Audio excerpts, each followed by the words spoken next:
नमस्कार दोस्तों, PN देवदी YouTube channel में आपका स्वागत है। आज मैं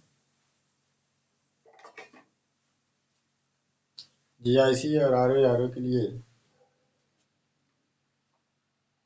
हिंदी निबंध पढ़ाने जा रहा हूँ। अगर जो आपको अच्छा लगे तो लाइक करें, शेयर करें और सब्सक्राइब करें। मेरा आज का विषय है साहित्य समाज का दर्पण है या प्रतिबिंब है। इसमें दो प्रश्न बनते हैं, साहित्य समाज का दर्पण है अथवा साहित्य समाज का प्रतिबिंब है। तो सबसे पहले मैं दर्पण की बात करूं तो दर्पण में क्या है? दर्पण में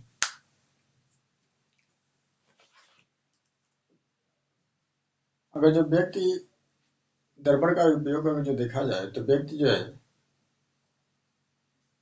दर्पण देखता है यानी कि दर्पण क्या होता है? एक दृश्य अपरिवर्तित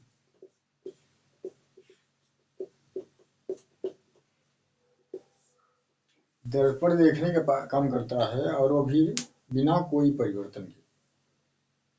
दर्पण आपको दिखाएगा लेकिन आप में कोई परिवर्तन नहीं करेगा, हूबहू आप वही रहेंगे जो इसमें है। और दूसरा इसका पॉइंट क्या बनता है कि दर्पण कितना हो बहुत बड़ा विस्तार हो। जैसे आकाश को ले लें, आकाश को भी दर्पण में देखा जा सकता है, बहुत बड़े क्षेत्र को कवर कर लेगा। यानी कि दर्पण में लघुकरण की शक्ति होती है।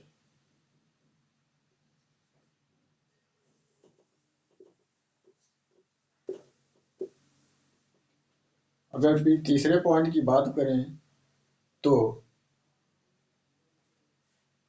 इसमें वस्तुनिष्ठता भी होती है। यानी कि जो व्यक्ति गोरा है उसे गोरा दिखाएगा, जो काला है उसे काला दिखाएगा।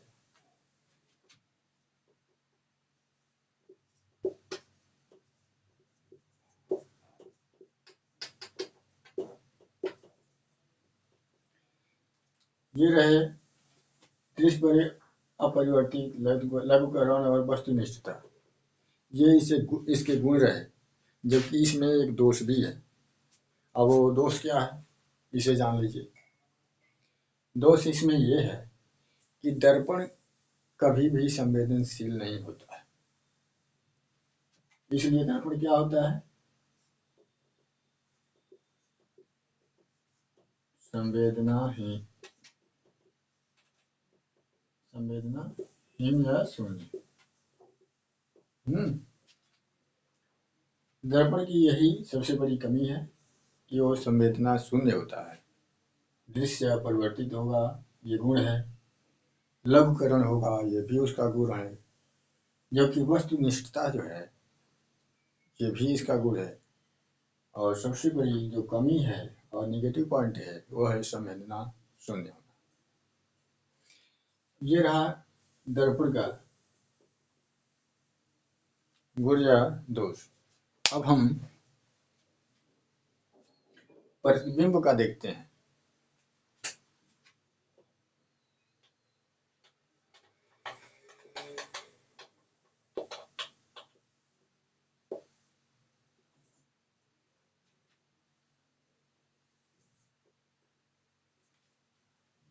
प्रतिबिंब में क्या होता है कि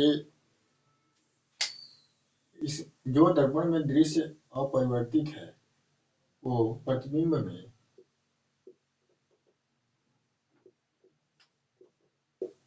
छाया मात्र होता है। प्रतिबिंब का मतलब ही होता है छाया। मान लीजिए आप धूप में खड़े हैं तो आपका एक प्रतिबिंब बनेगा, एक आपकी छाया बनेगी। छाया जो जैसे आप होंगे वैसे बनेगी, लेकिन आपको उस छाया के माध्यम से केवल यही जाना जा सकता है कि व्यक्ति है वो पुरुष है या आदमी है, क्या पहना है, कित क्या है, कैसे है, ये सब कुछ नहीं मालूम है, गोरा है काला है कुछ नहीं मालूम, लेकिन ये है कि वो आपका छाया बनेगा। ये होता है प्रतिबिंब का गुण। और दूसरा गुण क्या है कि दूसरा ये लघुकरण और व्यापक दोनों होता है। अब वो आप पूछेंगे कैसे, तो लघुकरण इस आधार पे, जैसे आप सुबह में सूर्य उदय होता है, अगर जो आप वहाँ किसी स्थान पर खड़े हो तो आपकी जो परछाई होगी वो दूर तक जाएगी, यानी कि बहुत बड़ी होगी। तो ये हो गया व्यापक। अगर जो वही दोपहर में देखा जाए तो दोपहर में आपका छाया छोटी बन जाती है, यानी परछाई छोटी बन जाती है, वो हो गया लघुकरण। तो लघुकरण और दीर्घकरण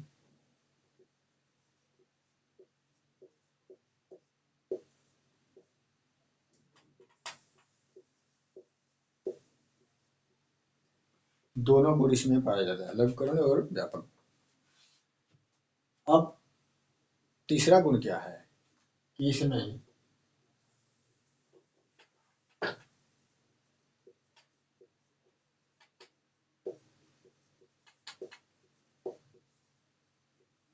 व्यक्ति निष्ठता और काल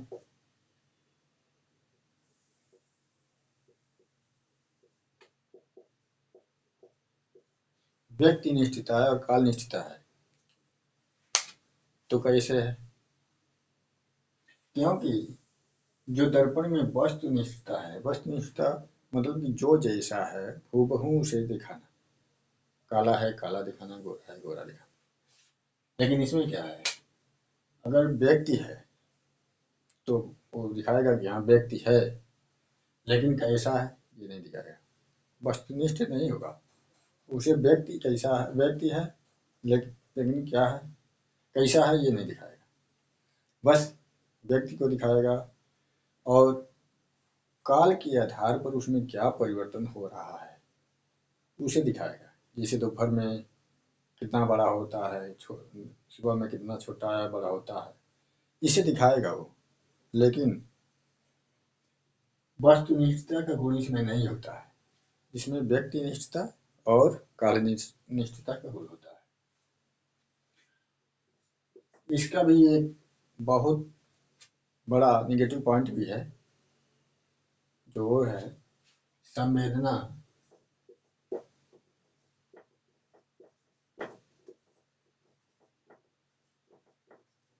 शून्य, ये भी संवेदन शून्य होता है।